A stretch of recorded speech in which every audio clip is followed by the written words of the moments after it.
Hello everyone, Insane Frame here and welcome to another video. In our last video we did can you beat Punch Club by only training one stat, and that was probably the most brutal challenge to date, so let's try something fun and unpredictable. Today we're going to find out can you beat Fallout New Vegas by only using dynamite. The reason this challenge will be very difficult is because dynamite, whilst doing fairly decent damage, is unpredictable and bounces everywhere when you throw it, and it makes it very difficult to aim. However, we can still use VATs to compensate, but there's still the issue of damaging ourselves if things go south. With that, let's go on to explain the rules. We can only use dynamite in combat. I'd like to stress that this does include long fuse dynamite as well. No glitches or exploits, and no cheating or modding. I think that's everything, quite straightforward and simple, so let's go and start the game. As with every game in Fallout New Vegas, we're greeted by Doc Mitchell in his clinic, a friendly face and a doctor in Fallout New Vegas, a very rare thing indeed. He asks our name and we go with Nick Nitro because he's the man for the job. Comment down below if you know the reference, I'd genuinely be interested if you lovely people know.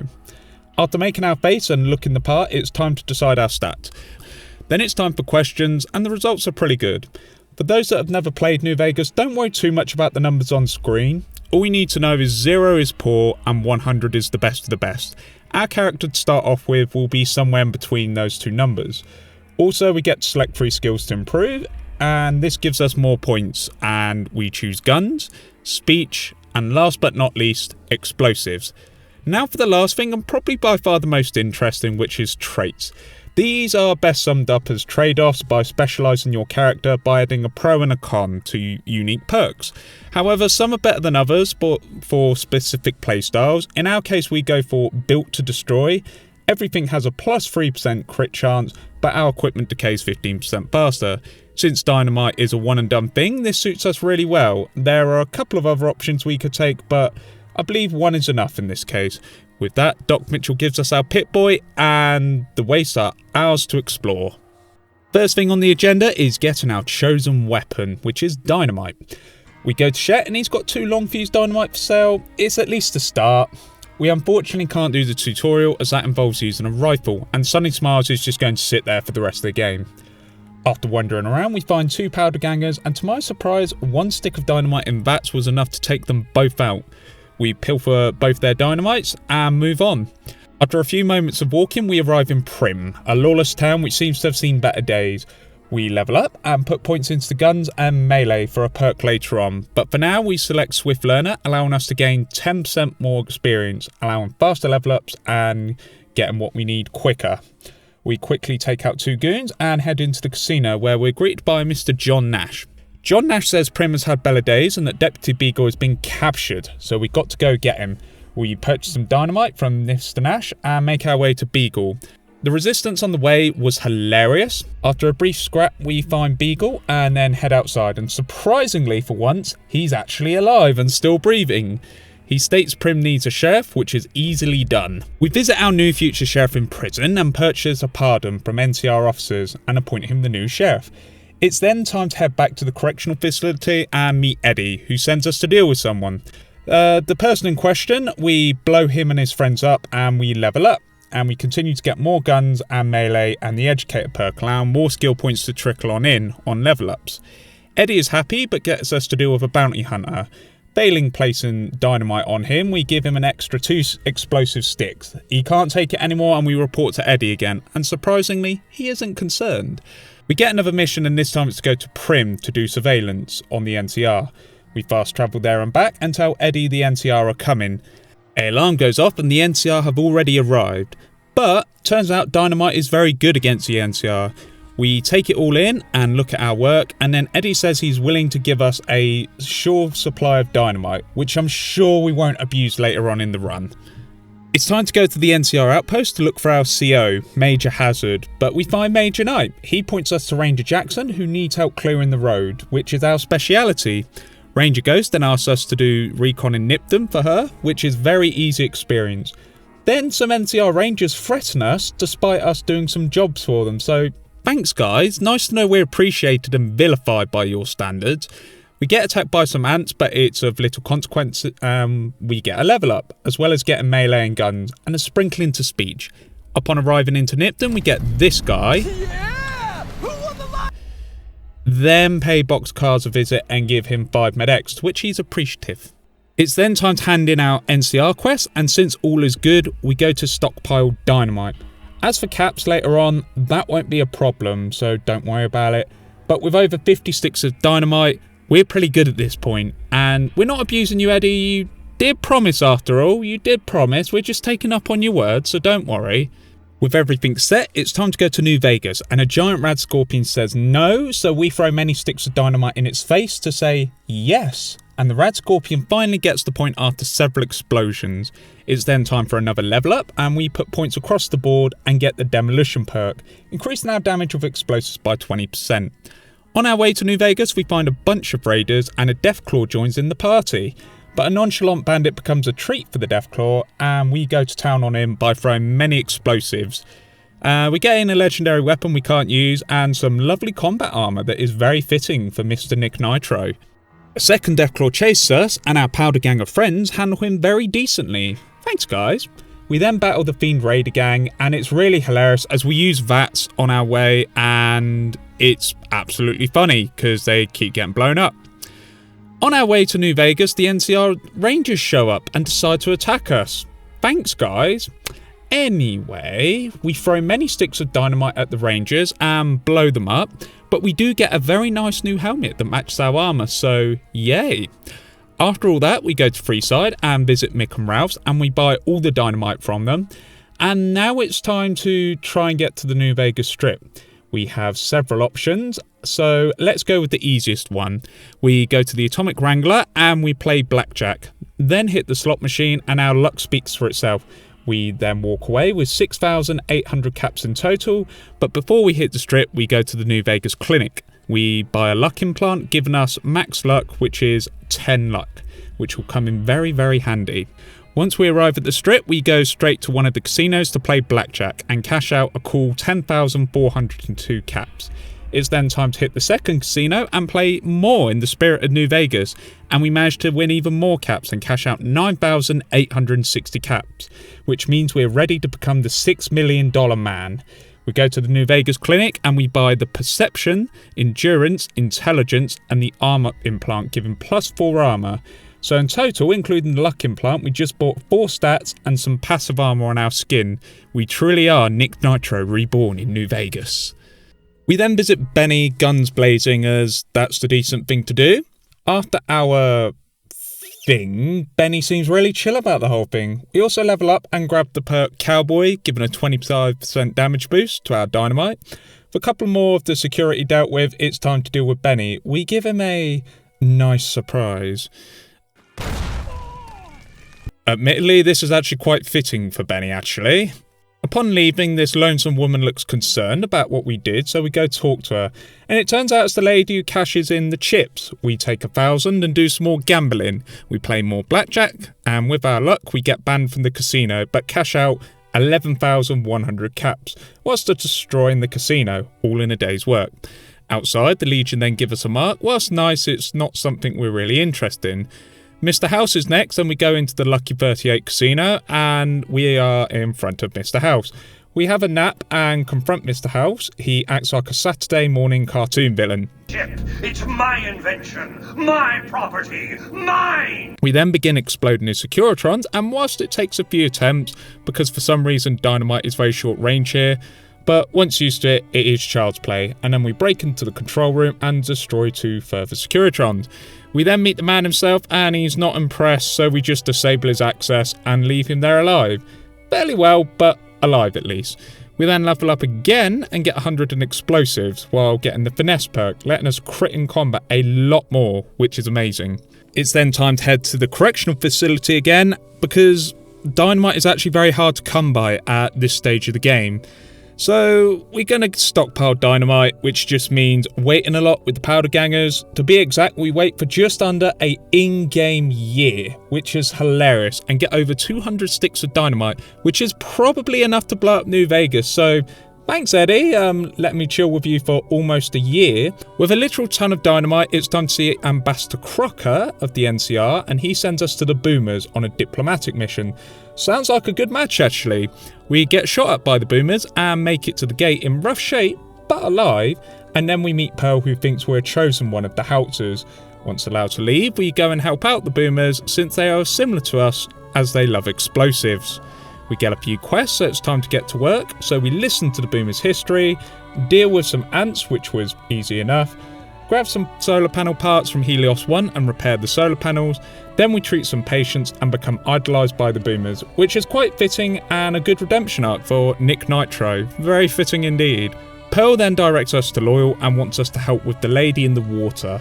Lil states there's a bomber in the water and he wants it salvaged, so we go to Jack and we get a pressure cooker to build a rebreather to help us breathe underwater. And it adds to our armour, so that's all good.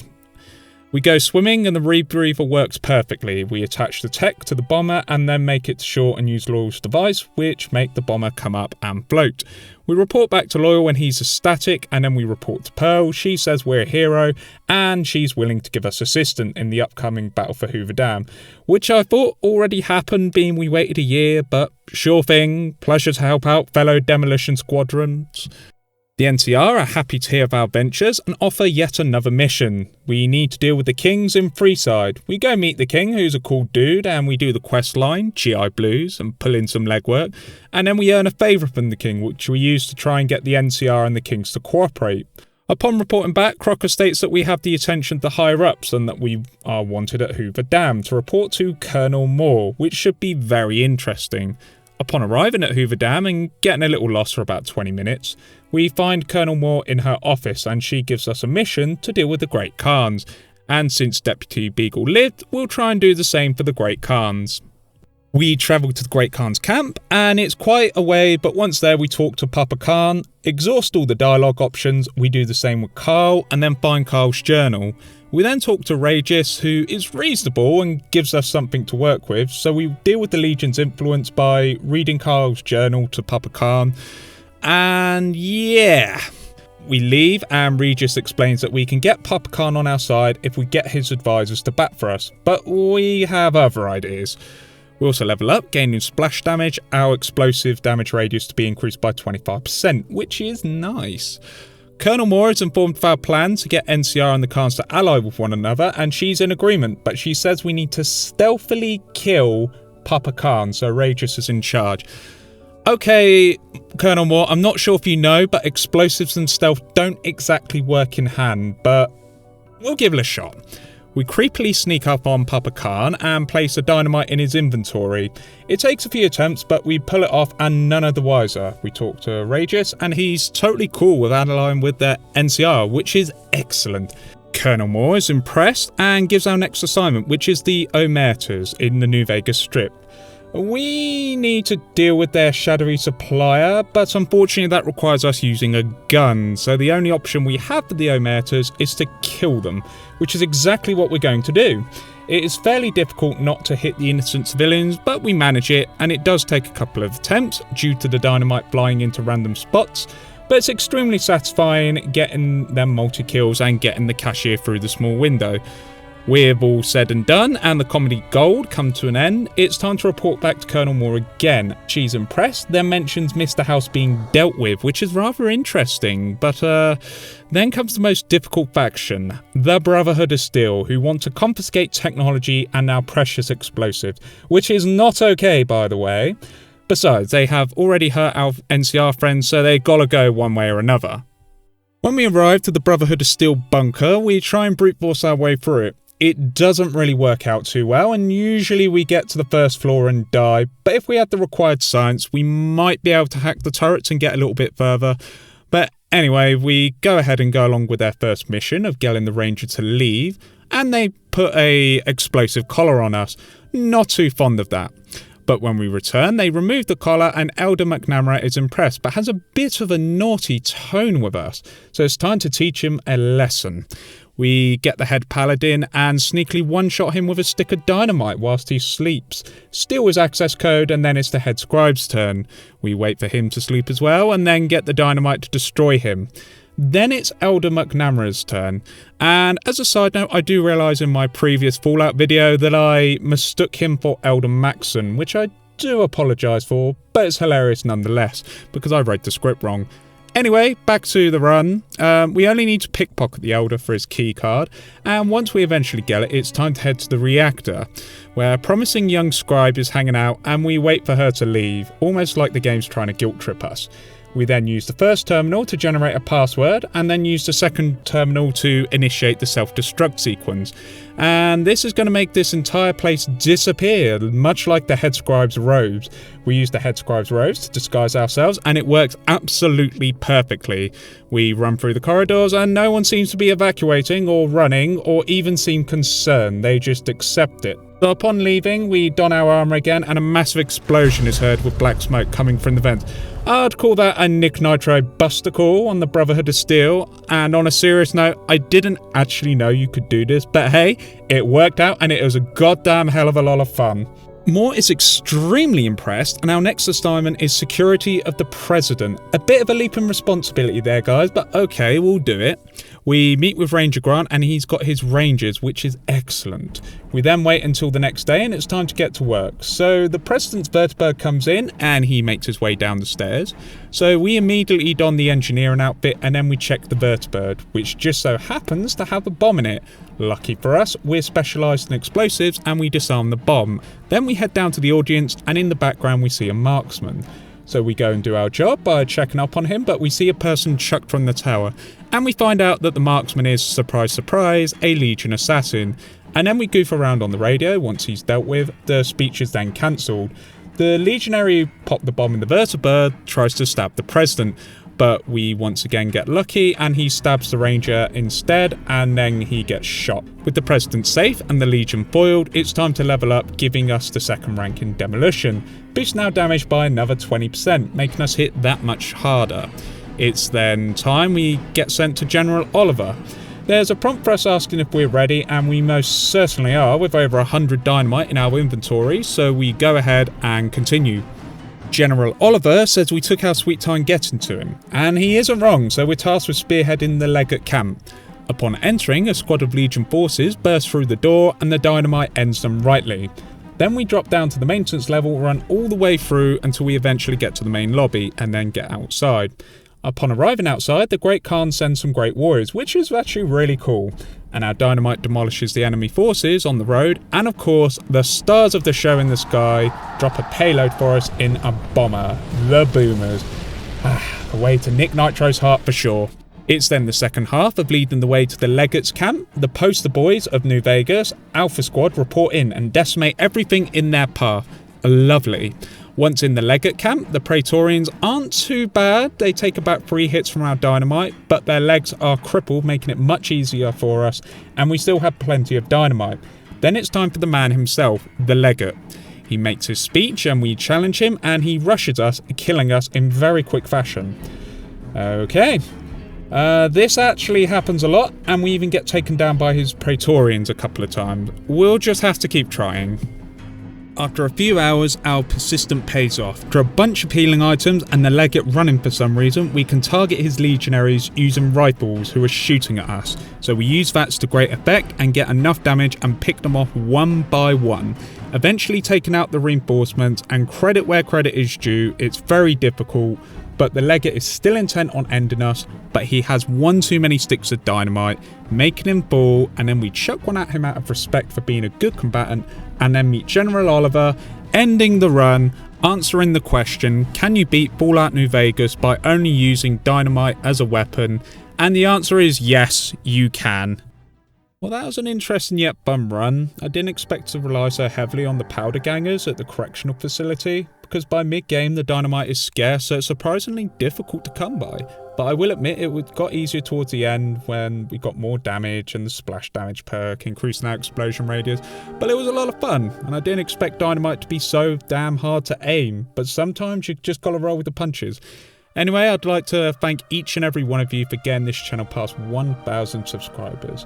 I never thought it possible, and it just blows my mind that you guys are so supportive. Once again, thank you so much. You know, I could only dream of this, and you guys make it a reality. It's really cool. But with all that said, like the video if you like the video, subscribe if you're new, and join us next time if we can beat Fallout 4 with Molotovs.